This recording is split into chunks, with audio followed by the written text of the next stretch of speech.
बाद में कराना फोटो, सब मूड जाओ मतलब कराना। वैसे तो आप लोग ने पढ़ लिया होगा, लेकिन मुझे इसलिए महत्वपूर्ण लगा कि ये लोगों के जीवन की सुरक्षा से संबंधित मामला होता है। हमेशा जो मेडिसिन होती है वो हमेशा जीवन जब कष्ट में होता है तभी आदमी उसका प्रयोग करता है।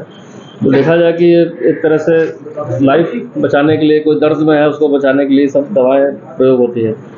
अब जो इसमें मेन चीज़ अभी जो पूरी घटनाक्रम यही रहा कि इसमें एक सचिन है जो पहले फार्मा कंपनी में काम कर चुका है, और एक विकास है जो फार्मास्यूटिकल की मार्केटिंग के उसमें काम कर चुका है। तो देखा जाए दोनों लोग को पूरी जानकारी थी कि किस तरह से दवाओं का निर्माण होता है और साथ ही साथ मार्केटिंग कैसे की जाए, क्योंकि आप बना लेंगे नकली लेकिन उसको बेचेंगे कैसे।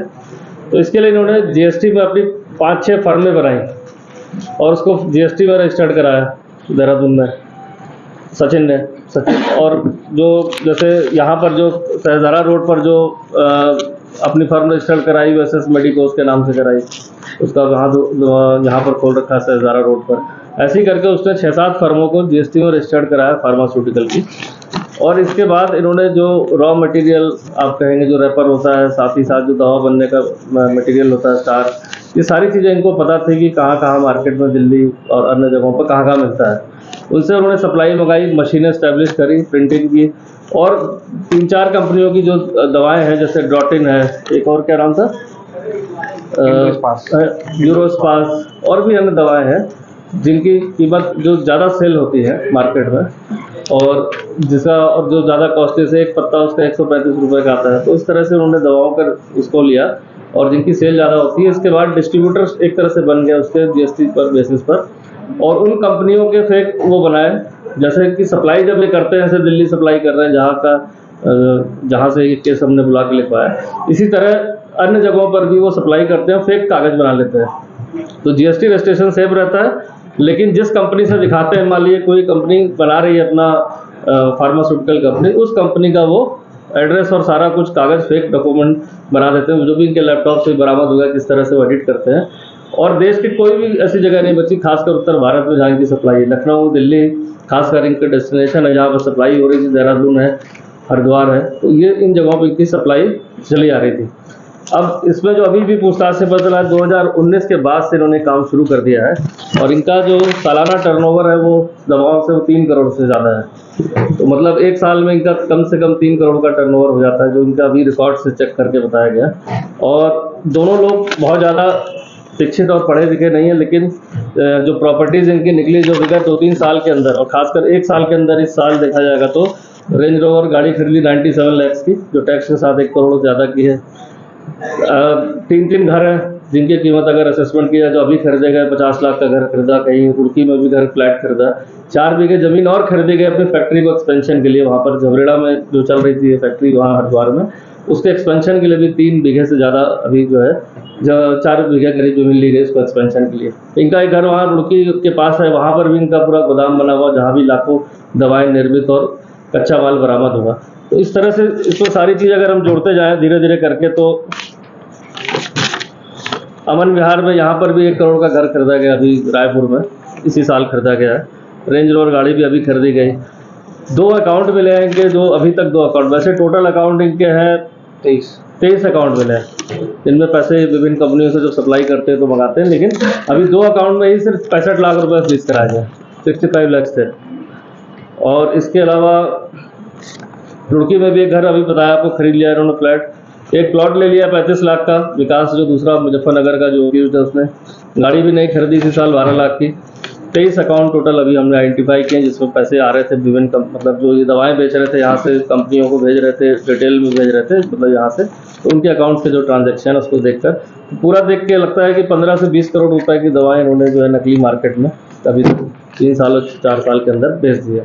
बेसिक मुद्दा अब ये था कि अब जो हमारे हम ही लोग हैं जो एज अ कस्टमर जब जाते हैं तो कोई दवा का ज्ञान नहीं होता है। वैसे दवाएं जो देखने पर भी कहीं से भी कोई नहीं बता सकता इसमें कि दवा असली है कि नकली है, एकदम हूबहू वैसे ही बनता है रैपर और सारी चीज़ें वैसे ही बनती हैं। इवन कैप्सूल खोलेंगे उसके अंदर के जो दाने हैं वो भी उसी कलर, उसी मल्टी कलर रूप में रहेंगे। बस फ़र्क इतना ही है कि इसको सिर्फ वही जा सकता है जिस कंपनी का निर्माण हो रहा है, जो बनाती है उसी का एक्सपर्ट बता सकता है कि ये उसकी कंपनी का बना हुआ नहीं, क्योंकि उसमें उनके बहुत सारे ऐसे नंबर्स होते हैं जो वो पहचान जाते हैं उससे। तो ओवरऑल इसके पकड़े जाने से मैं इस बात पर निश्चित तौर पर टीम को भी बधाई देता हूँ कि नहीं तो ये इतने सालों से चल रहा था। अभी देहरादून के अलावा भी जो सप्लाई थी, क्योंकि देहरादून में इनका यहाँ पर ऑफिस खोल रखा था, तो मैं मान के चल रहा हूँ कि अच्छी खासी सप्लाई। अब जीएसटी के जो बिल्स चेक किए जाएंगे जीएसटी ऑफिस से, तो पता चलेगा कि कहाँ कहाँ किस किस मेडिकल पर या किस किस रिटेलर को इन्होंने सप्लाई भेजी है। तो वहाँ भी जाके उस ऐसे अगर गलत दवाएं गई हैं तो उसको भी सीज किया जाएगा आगे ड्रग इंस्पेक्टर के साथ मिलकर।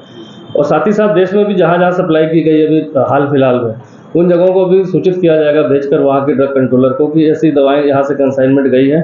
तो कम से कम जो वहाँ के रिटेलर या वहाँ के जो जिन्होंने खरीदा है जिन कंपनियों ने, तो एटलीस्ट वहाँ पर स्टॉक को चेक कर लिया जाए, और जिससे आगे भविष्य में और लोग के साथ नुकसान ना हो पाए। तो टोटल ओवरऑल यही था। और कुछ चीज जो पकड़ी है ये कैसे पता चला ये तकलीफ? इसमें ऐसा है कि जो इस कंपनी, जो ओरिजिनल कंपनी है, इसके रिप्रेजेंटेटिव जो इसके एक्सपर्ट होते हैं उनको बुलाया गया, तो उन्हीं की तरफ से मुकदमा लिखा है। और वो इसके बाद सर्टिफाइड लैब में भेजी गई थी दवाएं, क्योंकि ये मामला संज्ञान में कुछ दिन पहले हमारे आ गया था। अब भेजी जाएंगी लैब में? पहले ही सर्टिफाइड लैब में चेक हो चुकी है। देखिए, जो प्रोडक्शन यूनिट होती है उसका जो एक्सपर्ट होगा वो अपनी चीज़ तो पहचान ही लेगा। जैसे हम अपना कोई भी चीज़ है तो हम पहचान लेते हैं कि इसमें डिफरेंस क्या है, पहली चीज़। सेकंड चीज़, इसके बाद भी उसको वेरीफाई कर लिया गया कि जो सर्टिफाइड गवर्नमेंट की लैब होती है कि इसमें क्या क्या चीज़ें गलत बनी है, उसका कंटेंट क्या है। किस इंडस्ट्री में बनी? कौन से स्टेट से करते हैं? हमारे यहाँ से बन रही है, रुड़की से। रुड़की में तो और भी बहुत सारी तो रुड़की में, अब रुड़की में फार्मास्यूटिकल कंपनी पूरी भगवानपुर तक बेल्ट है जिसमें 50 फार्मास्यूटिकल कंपनी है। तो ओरिजिनल कंपनी भी रुड़की में ही है वहाँ पर, सेलाकुई में भी है। तो मैं तो अभी इस पर्टिकुलर केस की बात कर रहा हूँ। बेसिकली इसका काम चेक करने का जो होता है वो हमारे ड्रग विभाग का होता है, क्योंकि उन्हीं को पहचान होती है दवा असली नकली या उसका क्या लाइसेंस है कि नहीं है, वो हमारे दायरे में नहीं होता। लेकिन जब हमारे पास ऐसी सूचना आ गई कि एक नकली चीज़ चल रही है, तो जो कंपनी इसको रिप्रेजेंट करती है, जिसकी एक्चुअल जो प्रोडक्शन यूनिट है, उसके एक्सपर्ट आ गए, उन्होंने वेरीफाई कर लिया, उन्होंने फिर अपने लैब से भी टेस्ट करा दिया कि हाँ ये नकली है, मतलब जो सर्टिफाइड चीज़ होती है। प्लस जिस तरह से बन रहा है, अभी आपको फोटोग्राफ शेयर करेंगे मीडिया में, तो आप देख लेंगे किस तरह कट्टों में सामान रखा हुआ, किस तरह गाड़ियों में भरा हुआ। तो अगर कोई कंपनी सही चलती तो वो गाड़ियों में, रेंज रोवर गाड़ी में लेके घूम रहे अपना वो क्या कहते हैं दवाओं के रैपर, वो सब चीज़ें वो देख के समझ में आ जाता है कि एक्टिविटी से। और ये सारी चीज़ें कन्फेस भी कर चुके हैं। इसमें लैपटॉप भी जिसमें सारे एडिट करके जीएसटी के बिल्स को जनरेट कराया गया दूसरी कंपनी के नाम पर, वो सारी चीज़ें। हाँ, मतलब फर्जी बिल भी हो गया, मतलब बिलिंग भी फर्जी हो रही कंपनी के नाम पर। देखिए, ये इसलिए मुश्किल है कि ये कंपनी जीएसटी में रजिस्टर्ड करने के बाद ये होलसेलर बन गया था कि कंपनी का मान लीजिए कंपनी ए है, वो कोई प्रोडक्शन कर रही है किसी माल का, और आपका आपसे टाई अप है, तो आप होलसेलर स्टॉकिस्ट बन गए।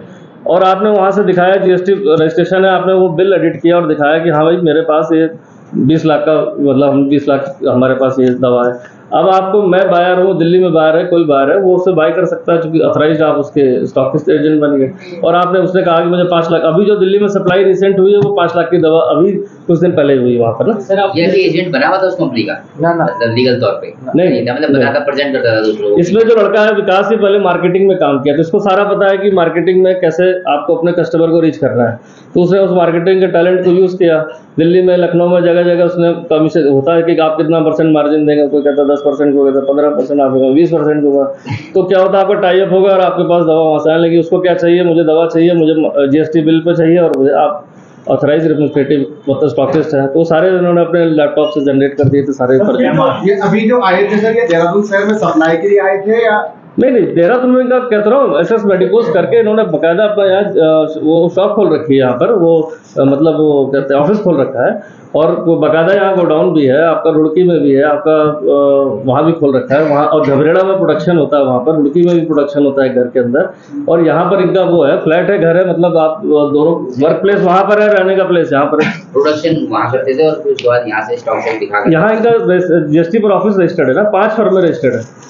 जब ये इनकी टेस्टिंग हुई है तो इसमें कुछ पता लगा कि सॉल्ट है कि नहीं? देखिए, 2 चीज़ें हैं इसमें, आप सारे सैंपल को टेस्ट नहीं कर सकते हैं ना, तो आप रैंडम सेलेक्ट करते हैं। सॉल्ट है, लेकिन सॉल्ट का परसेंटेज बहुत कम है, पहली चीज़। सेकंड चीज़ जो अभी पता चली उसमें कि दूसरी क्या चीज़ है कि आप, ये एक रैंडम है, आपने कुछ में सॉल्ट डाला, कुछ में सॉल्ट नहीं डाला, या सॉल्ट का कंपोजिशन ही चेंज हो गया। तो जब सॉल्ट का कंपोजिशन चेंज हो गया तो दवा जो इफेक्टिव थी वो नहीं है। और ऐसे भी पहले पूर्व मामले पकड़े गए हैं जो फेक इस तरह की फैक्ट्रियों में, जिसमें ये पता चला था उसमें कोई कंपोनेंट रहता था, खाली स्टार्च से बनाते थे वो। तो इसमें कुछ सॉल्ट का कंपोजिशन है इसमें। सर जैसा आपने बताया भी था कि ये रॉ मटेरियल मंगवाते थे कहीं बाहर से, तो ऐसी संभावनाएं जताई जा रही है कि कोई और लोग भी हैं नेचुरली क्यों, अगर जिस तरह से अगर कोई किसी कंपनी के रैपर्स को बना के, मतलब क्योंकि प्रिंट दिल्ली में हो रहा है, कहीं मुंबई से भी कहीं से आ रहा है, कच्चा माल भी आ रहा है, तो जो भाई अब हो सकता है कि वहाँ से भी जो उन्होंने लिया होगा या लेते हैं, वहाँ भी फोर्स डॉक्यूमेंट दिखा करके इस कंपनी के ऑथराइज वो है और हमें प्रिंट चाहिए। और प्रिंट करना बहुत बड़ा इसमें वो लैपटॉप में कुछ एडिट लैपटॉप में आप उसको एडिटिंग करके पूरा बनाकर फिर इसके बाद आपके मशीन लगी हुई तो ऑटोमेटिक वो रैपर निकलते रहते हैं। अभी बाद में दिखा के दूंगा आपको। प्रिंट करवाते थे या कहीं से करवाते थे? मंगाते थे। कहाँ से प्रिंट करवाते ये थे? सारी चीज़ आ चुकी है, इन्वेस्टिगेशन का विषय उसमें सारी चीज़ आ चुकी है, कहाँ से रैपर आ रहे थे, कहाँ से प्रिंट हो रहा था, कहाँ से बंडल आ रहे थे, फिर पैकेजिंग यहाँ पर हो रही थी उसकी पूरी, फिर मार्केटिंग के लिए डिब्बे तैयार होना, सारा कुछ पैकेजिंग यहाँ पर होकर फिर वो अपने स्टॉक में किसी की डिमांड आई कि मुझे भाई 5 लाख की दवा चाहिए, 10 लाख की चाहिए, तो वो सारा कुछ बिल पर है, वो हमने वेरीफाई कर लिया, जीएसटी में रजिस्ट्रेशन है और सारा कुछ जो है प्रोसेस 4 सालों से चल रहा है। ये सारी पेन किलर है।